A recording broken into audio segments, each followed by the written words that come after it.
नमस्ते दोस्तों, गीता की धार्मिक कहानियों में आपका स्वागत है। गाय को रोटी खिलाने से क्या फल मिलता है, आज हम बताते हैं। गाय की सेवा करने से, गाय की रोटी खिलाने से क्या फल मिलता है? गाय के किस अंग को स्पर्श करने से रोग नष्ट होते हैं? गाय को नमस्कार करने से क्या फल मिलता है? इससे मनुष्य को कितने फायदे मिलते हैं? आज इस प्राचीन और पवित्र कथा के माध्यम से हम आपको बताते हैं। तो चलिए सुनते हैं पवित्र कथा। एक बार देव ऋषि नारद भगवान श्री कृष्ण से मिलने के लिए द्वारका नगरी में पधारते हैं। भगवान श्री कृष्ण के पास आकर नारद जी उन्हें प्रणाम करते हैं। देव ऋषि नारद को देखकर भगवान श्री कृष्ण प्रसन्न हो जाते हैं और पूछने लगते हैं, हे देव ऋषि, आपका द्वारका में स्वागत है। आज किस प्रयोजन से द्वारका में आने का आपने निर्णय लिया? देव ऋषि नारद कहने लगते हैं, हे प्रभु, आप तो सब कुछ जानते हैं, फिर भी इस दास से पूछ रहे हैं। भला आपसे कोई बात छिपी हुई है? मेरे मन में क्या प्रश्न है, आपको भली भांति पता है। भगवान श्री कृष्ण कहते हैं, हे देव ऋषि, मैं आपकी दुविधा को जानता हूँ और यह भी जानता हूँ कि आप समस्त मनुष्य जाति के कल्याण के लिए आज यहाँ पधारे हैं। आप प्रश्न निसंकोच होकर पूछें, आपके मन में जो भी प्रश्न हो। फिर देवर्षि नारद कहने लगते हैं, हे प्रभु, यदि आप चाहते हैं तो मैं आपसे एक प्रश्न पूछने का चेष्टा करता हूँ। प्रभु, मैं आज पृथ्वी लोक का भ्रमण कर रहा था तो मैंने बड़ा ही विचित्र दृश्य देखा। मैंने देखा कि कुछ दुष्ट मनुष्य गांव को मार रहे थे, वहीं दूसरी ओर कुछ मनुष्य गांव की पूजा भी कर रहे थे। तो प्रभु, यह दृश्य देखकर मुझे बड़ी व्यथा हुई। मनुष्य खुद के स्वार्थ के लिए निष्पाप पशुओं पर अत्याचार क्यों करता है? हे प्रभु, मेरे मन में यह जानने की जिज्ञासा हो रही है कि जो मनुष्य गाय की सेवा करता है, गाय की पूजा करता है, उसे क्या फल मिलता है, और जो पापी मनुष्य गायों का अत्याचार करता है, उन्हें कौन सा दंड मिलता है। इस प्रकार नारद जी द्वारा पूछे जाने पर भगवान श्री कृष्ण मुस्कुराते हुए कहने लगते हैं, हे देव ऋषि, आपने बहुत ही उत्तम प्रश्न किया है। जो गायों को काट देता है उसे तो उसके पाप कर्मों के लिए नरक में दंड अवश्य मिलता है, किंतु जो गायों की सेवा करता है उन्हें उत्तम लोकों की प्राप्ति होती है। गायों की सेवा करने से पृथ्वी लोक पर और परलोक में मनुष्य को कौन सा फल मिलता है? हे देव ऋषि, मैं आपको इस कथा के माध्यम से समझाता हूँ। हे देव ऋषि, आप इस कथा को ध्यान से पूरा जरूर सुनना। इस कथा को जो भी मनुष्य सुनता है और इसका प्रचार करता है, उसके समस्त पाप नष्ट हो जाते हैं, उसे धन धान्य की प्राप्ति होती है और मृत्यु के बाद वह मेरे धाम लोक में आ जाता है। देव ऋषि नारद कहने लगते हैं, हे प्रभु, यह मेरा सौभाग्य है कि आपके मुख से मुझे यह कथा सुनने को मिल रही है। मैं इस कथा को ध्यान से पूरा सुनूंगा और इसका प्रचार मनुष्य में करूंगा। भगवान श्री कृष्ण कहते हैं, हे देव ऋषि, प्राचीन समय की बात है, पृथ्वी लोक पर वैवस्वत मनु के वंश में एक दिलीप नाम के राजा थे। राजा दिलीप धर्म का पालन करने वाले, गुणवान, चरित्रवान और महापराक्रमी थे। उन्होंने अपनी प्रजा को सदैव ही प्रसन्न रखा। उनकी प्रजा सदैव उनसे संतुष्ट रहती थी। मगध देश की राजकुमारी सुदक्षिणा महाराज दिलीप की पत्नी थी। महाराज दिलीप और महारानी सुदक्षिणा बड़ी ही प्रसन्नता से रहने लगते थे, किंतु अनेक वर्ष बीत जाने के बाद भी महारानी सुदक्षिणा के गर्भ से कोई संतान नहीं हुई। तब महाराज दिलीप एकांत में बैठकर सोचने लगे कि मैंने कभी कोई पाप नहीं किया है और मैंने सदैव ही धर्म के मार्ग पर चलकर सभी कार्य किए हैं, फिर भी मेरे किसी दोष के कारण मुझे संतान प्राप्ति नहीं हो रही है। इतना सोचकर वे बहुत चिंतित हो गए। फिर उनके मन में एक विचार आया कि इस समस्या का समाधान केवल महर्षि वशिष्ठ ही कर सकते हैं। इतना सोचकर महाराज दिलीप अपनी पत्नी के साथ महर्षि वशिष्ठ के आश्रम में पहुंच गए। आश्रम में महर्षि वशिष्ठ नित्य कर्म, ध्यान आदि कार्य समाप्त करके अपनी पत्नी अरुंधति के साथ बैठे हुए थे। उसी समय महाराज दिलीप रानी के साथ उनके पास जाते हैं और उनका दर्शन करते हैं। महर्षि वशिष्ठ ने महाराज दिलीप का स्वागत किया और उनकी पत्नी अरुंधति ने महारानी का स्वागत किया और उनके कुशल मंगल पूछते हुए उन्हें आशीर्वाद दिया। फिर महर्षि वशिष्ठ महाराज दिलीप से कहने लगे, हे राजन, सब कुशल मंगल तो है ना? आपका और महारानी का आज अचानक मेरी कुटिया में पधारने का क्या प्रयोजन है? किस कारण से एक महान सम्राट को अपना राजपाट छोड़कर इस जंगल में आना पड़ा? फिर महाराज दिलीप ने कहा, हे महर्षि, मैं आपसे सहायता मांगने के लिए उद्देश्य से आया हूँ। कृपया आप मेरी सहायता कीजिए, मैं बहुत दुख में हूँ। फिर महर्षि वशिष्ठ ने कहा, हे राजन, आपके जैसे महान सम्राट को भला किस प्रकार की सहायता चाहिए? आप तो स्वयं सभी की रक्षा एवं सहायता करने में सक्षम हैं। महाराज दिलीप ने कहा, हे महर्षि, मैं आपके पास यह जानने के लिए आया हूँ कि किस दोष के कारण मुझे अभी तक पुत्र की प्राप्ति नहीं हुई है। कृपया आप अपने दिव्य दृष्टि से देखकर मुझे मेरा दोष बताइए और उस दोष के निवारण के लिए उपाय भी बताइए। पुत्र के बिना मेरा जीवन व्यर्थ हो जाएगा और मुझे मुक्ति नहीं मिलेगी। तब महर्षि वशिष्ठ कहते हैं, हे राजन, मैं अवश्य आपकी सहायता करूँगा। फिर महर्षि वशिष्ठ अपने दिव्य दृष्टि से महाराज के भविष्य को देखने लगते हैं तो महाराज दिलीप के एक दोस्त के बारे में पता चलता है। महर्षि वशिष्ठ महाराज दिलीप से कहते हैं, हे राजन, आपसे एक बहुत बड़ी भूल हुई है जिसका आपको ज्ञान नहीं है। जब आप इंद्रलोक में देवराज इंद्र से मिलकर लौट रहे थे, तभी रास्ते में कल्प वृक्ष के नीचे खड़ी गाय, उसके बच्चे को आपने नज़रअंदाज कर दिया था। वह गाय और वह बछड़ा अत्यंत भूखे और कष्ट में थे। आपने उस कामधेनु गाय को न भोजन कराया और न ही उसे प्रणाम किया। उस गाय ने आपसे सहायता भी मांगी थी, परंतु आप अपनी प्रसन्नता में खोए हुए थे और आपको उस गाय की करुण पुकार सुनाई नहीं दी। आपके इस कृत्य को देखकर वह गाय बहुत दुखी हुई और उस गाय ने आपको श्राप दे दिया। हे राजन, जो मनुष्य गाय को कष्ट में देखकर उसकी सहायता नहीं करता, भूखी गाय को भोजन नहीं कराता, उसे तो महापाप लगता है और गाय के श्राप के कारण ही आपको कोई संतान नहीं हुई। इस प्रकार से महर्षि वशिष्ठ ने महाराज दिलीप को उनके दोस्त के बारे में बताया, जिसे सुनकर महाराज दिलीप दुखी हुए और पश्चाताप करते हुए कहने लगे, यह मैंने क्या कर दिया? मुझे अपने पाप पर धिक्कार है। मेरी मूर्खता के कारण एक गाय को, उसके बछड़े को इतना दुख सहन करना पड़ा। मुझे तो अब राजा बने रहने का भी कोई अधिकार नहीं है। महाराज दिलीप महर्षि वशिष्ठ से कहते हैं, हे महर्षि, मैं अपनी इस भूल को सुधारना चाहता हूँ।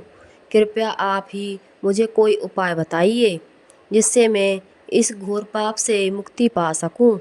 मेरा अपराध क्षमा के योग्य तो नहीं है, परंतु फिर भी मैं प्रायश्चित करना चाहता हूँ। फिर महर्षि वशिष्ठ ने कहा, हे राजन, आप दुखी ना हो। इस दोष से मुक्ति का उपाय मेरे पास अवश्य है। आप मेरे आश्रम में बंधी हुई गाय की सेवा करो। यह गाय उसकी पुत्री है जिसकी आपने सहायता नहीं की थी। अपनी पत्नी के साथ मिलकर आप इस गाय की सेवा करो और उसकी आराधना करो। वह तुम्हें अवश्य पुत्र प्रदान करेगी। तभी वह गाय जंगल से आश्रम में प्रवेश करती है। उस गाय को आता हुआ देखकर महर्षि वशिष्ठ बोले, हे राजन, देखिए, केवल स्मरण करने मात्र से ही कल्याण करने वाली वह गाय स्वयं चलकर आ रही है। आप कितने भाग्यशाली हैं। यह गाय निश्चित ही आपके दुख दूर करेगी। आप जंगल में इस गाय के पीछे पीछे चलकर इसकी सेवा करो और आश्रम में लौट आने पर रानी की सुदक्षिणा इस गाय की सेवा करेगी। इससे प्रसन्न होकर रहे यह गाय तुम्हें निश्चित ही पुत्र प्रदान करेगी। फिर महाराज दिलीप ने ऐसा ही करने का वचन दिया और फिर दूसरे दिन सुबह महारानी ने गाय की सेवा की और महाराज उस गाय को चराने के लिए जंगल में ले गए। जब वह गाय चलने लगती तो महाराज उसके पीछे पीछे चलते और इधर उधर से हरी हरी घास लाकर उस गाय को खिलाने लगते। और जब वह गाय किसी वृक्ष के नीचे बैठती तो महाराज भी उसके साथ बैठकर विश्राम करते। महाराज उस गाय के शरीर से मच्छरों को हटाते और अपने हाथों से उसके मस्तक को सहलाते। इस प्रकार से महाराज उस गाय की सेवा में लग रहे हैं। और जब शाम हुई तो महाराज उस गाय के साथ आश्रम में लौट आए। आश्रम में पहुंचते ही उस गाय ने अपने खुरों से महाराज पर धूल उड़ाई, जिससे महाराज का शरीर पवित्र हो गया और उनके सभी पाप नष्ट हो गए। फिर महारानी सुदक्षिणा ने आगे आकर उस गाय का पूजन किया तथा बराबर उनके चरणों में मस्तक झुकाया। फिर उस गाय की प्रदक्षिणा करके हाथ जोड़कर रानी उसके आगे खड़ी हो गई।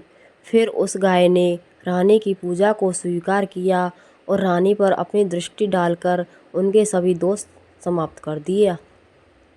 गाय की पुष्टि पड़ते ही रानी अत्यंत पवित्र हो गई। इस प्रकार से महाराज दिलीप को उस गाय की सेवा करते हुए 1 महीना बीत गया। फिर एक दिन जब महाराज गाय को लेकर जंगल में गए तो वह गाय चलते चलते हिमालय पर्वत पर चली गई और महाराज भी उसके पीछे पीछे चले गए। वहाँ उस पर्वत पर खड़े होकर महाराज हिमालय पर्वत को सुंदरता को निहार रहे थे। इतने में एक शेर ने आकर उस गाय को बलपूर्वक दबोच लिया। राजा को उस शेर के आने की आहट तक नहीं हुई। उस शेर के चंगुल में फंसी गाय ने करुण स्वर में बड़े ही जोर से चित्कार किया, हे महाराज मेरी रक्षा करो, हे महाराज मेरे प्राणों की रक्षा करो।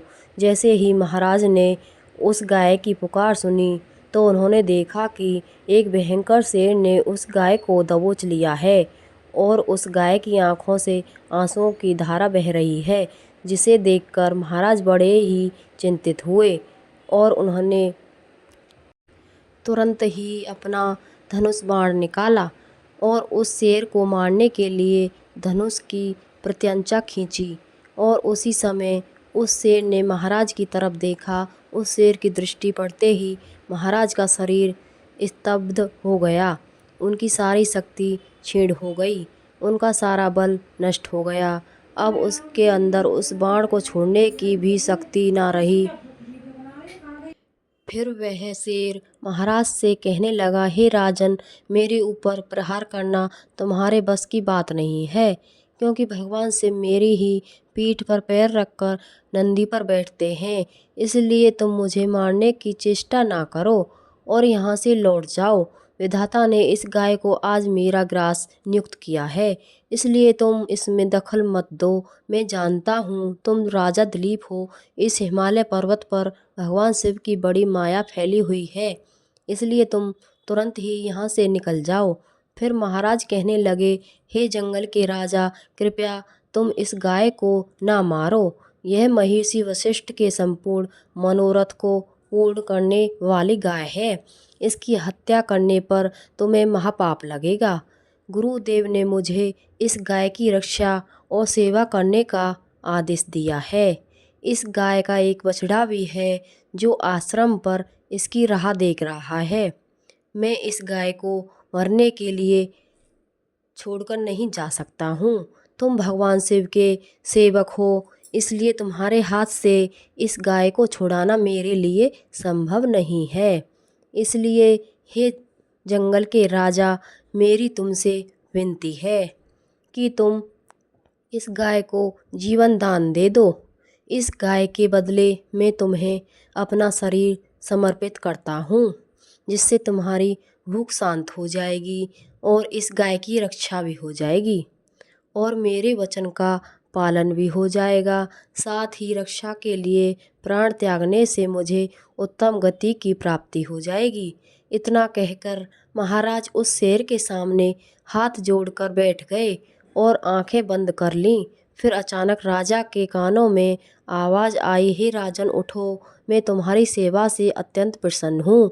यह सुनकर महाराज उठ खड़े हुए और उन्होंने अपने सामने उस गाय को देखा और वह शेर कहीं आस-पास दिखाई नहीं दे रहा था। तब वह गाय राजा दिलीप से कहने लगी, हे राजन, मैं ही अपनी माया से शेर का रूप धारण करके तुम्हारी परीक्षा ली है। यमराज भी मुझे पकड़ने का विचार नहीं कर सकते। मेरी रक्षा के लिए तुम अपने प्राण देने के लिए तैयार हो गए, इसलिए मैं तुम पर बहुत प्रसन्न हूँ। अब तुम मुझसे वरदान मांगो, जो भी तुम्हारी मनोकामना हो मैं अवश्य पूर्ण करूँगी। फिर महाराज ने कहा, हे गौ माता, मेरे मन में जो इच्छा है आप वह अवश्य जानती हो। कृपया मुझे पुत्र प्रदान कीजिए, मेरी यही कामना है। फिर उस गाय ने कहा, हे राजन, तुम पत्ते के द्रोण में मेरा दूध लेकर इसका पान करो। इससे तुम्हें अत्यंत बुद्धिमान और गुणवान पुत्र की प्राप्ति होगी। महाराज दिलीप कहने लगे, हे गौ माता, इस समय पर मैं आपके मधुर वचन सुनकर ही तृप्त हो चुका हूँ। अब आप मेरे साथ आश्रम चलिए। मैं आपकी पूजा आराधना करके तथा मेरे अनुष्ठान को पूरा करके अमृत समान दूध का पान करता हूँ। उसके बाद महाराज दिलीप उस गाय को लेकर आश्रम चले गए। आश्रम पर पहुँचते ही महारानी सुदक्षिणा ने आगे जाकर उस गाय का पूजन किया। तब उस गाय ने कहा, हे महारानी, आप मेरी पीठ को स्पर्श करें, इससे आपको अत्यंत गुणवान, बलवान और बुद्धिमान पुत्र की प्राप्ति होगी। फिर महारानी ने गाय की पीठ को स्पर्श किया। महाराज और महारानी ने उस गाय की विधिवत पूजा आराधना की और उसके अमृत के समान दूध को प्रसाद समझकर ग्रहण किया। उन दोनों की प्रसन्नता देखकर महर्षि वशिष्ठ कहने लगे, हे राजन, अब यह गाय तुम दोनों पर प्रसन्न है। तुम्हारी मनोकामना अवश्य पूर्ण होगी। जो भी मनुष्य गाय की सेवा करता है, उसे भोजन कराता है, उसकी प्रदक्षिणा करता है, उसके सभी मनोरथ सफल होते हैं। जो भी गाय की रक्षा करता है उसकी कभी दुर्गति नहीं होती। मृत्यु के बाद वह वैकुंठ लोक में जाता है और भगवान विष्णु के साक्षात दर्शन करने का सौभाग्य उसे प्राप्त होता है। जो श्रद्धापूर्वक गाय का दूध पीता है वह सभी रोगों से दूर रहता है। जो गाय की पीठ पर जो कुबड़ होती है उसे स्पर्श करता लेता है तो उसके सभी दोष और पाप नष्ट हो जाते हैं। जो गाय का दान करता है वही वैतरणी नदी को गाय की पूंछ पकड़कर पार कर लेता है। जो स्त्री रोजाना गाय को रोटी खिलाती है वह सौभाग्यशाली बन जाती है। गाय समस्त पापों को नाश करने वाली और सभी मनोरथों को पूर्ण करने वाली है, इसलिए हमेशा गाय की रक्षा, पूजन तथा भोजन कराना चाहिए। इतना करने से ही मनुष्य सभी सुखों को प्राप्त कर लेता है और उसकी दरिद्रता समाप्त हो जाती है। फिर भगवान श्री कृष्ण कहते हैं, देवर्षि, इस प्रकार से महाराज दिलीप द्वारा गाय की सेवा करने से उन्हें एक पुत्र की प्राप्ति हुई जिसका नाम रघु रखा गया, जिसके नाम से इस पृथ्वी पर सूर्यवंश की ख्याति हुई और बाद में उसका वंश रघुवंश नाम से प्रसिद्ध हुआ। वीडियो अच्छी लगी हो तो लाइक, शेयर और सब्सक्राइब करना। धन्यवाद।